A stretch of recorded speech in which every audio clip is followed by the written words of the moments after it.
Talo kami. Next time na lang kami babawi. Okay lang yun, Jojo. Laro lang naman yan eh. Pero, sino yung may hawak na bola?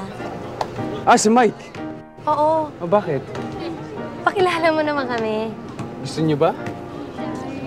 Oo. Halika. Hindi ka na, Lumi. Galing-galing maglaro niyan eh. Mike. Siya nga pala. Mga kaibigan ko. Si Ana, si Joy, si Louie, at si Sheila. Girlfriend mo, pare? Hindi. Best friend ko.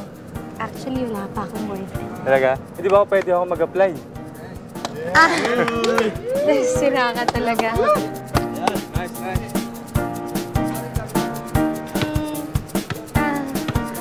Laro naman tayong basketball. Okay.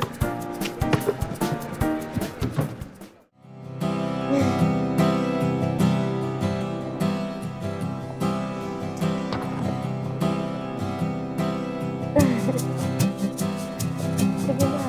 Talaga? Oo. Bye na.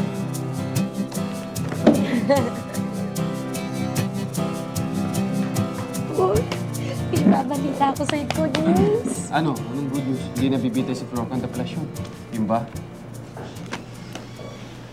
Hindi yun. Sinagot ko na si Mike. Sinagot mo si Mike. Anong good news doon? Ba't ka galit? Ako galit? Obvious ba akong galit? Hindi nga, nagsasay ako. Oh. Nakatawa pa nga ako eh. Oh? Saan? Pakita mo sa akin yung... Ikaw naman, no? Alam ko na kung bakit ka galit. Huwag ka mag-alala, no? Kahit may boyfriend ako, ikaw pa rin yung best friend ko. At, tsaka ikaw pa rin yung hingahan ko ng problema.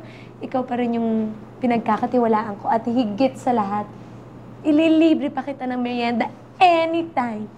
Okay? Okay? Okay? Teka muna, delivery mo ako ng merienda anytime?